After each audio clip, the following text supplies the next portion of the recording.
Alright, good morning there, Adrian. Morning. So, what we're going to be doing today is we are going to be testing manual muscle testing, and we're going to be doing shoulder internal rotation. Any questions? Not at all. Alright, great. And then I get to palpate you during this procedure. Yes. Great, love it.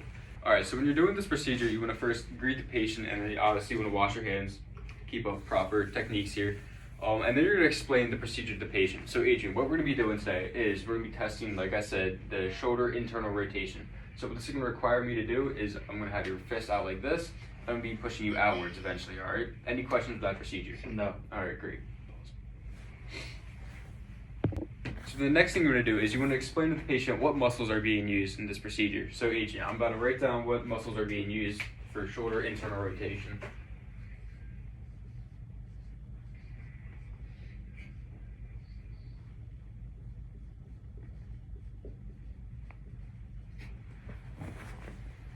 So shoulder internal rotation, we use 4 key shoulder muscles.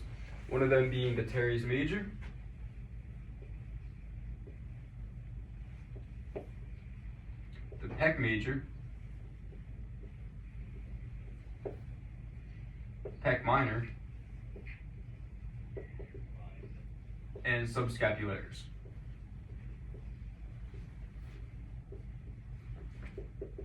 Now the interesting thing about this movement is it takes everything from here and up in the shoulder blade, or shoulder joint. Any questions? No.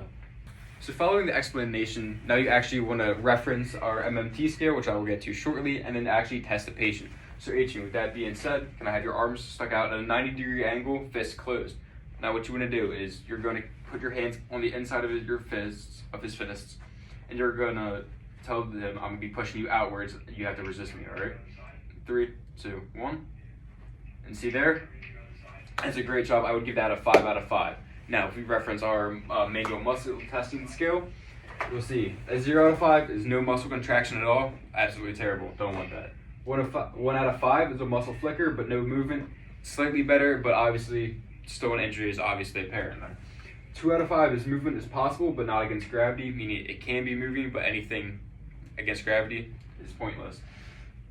3 out of 5, it starts to get a little better here. Its movement is possible against gravity, but not against resistance by the examiner, meaning that he can move it by himself, but any resistance, he fails.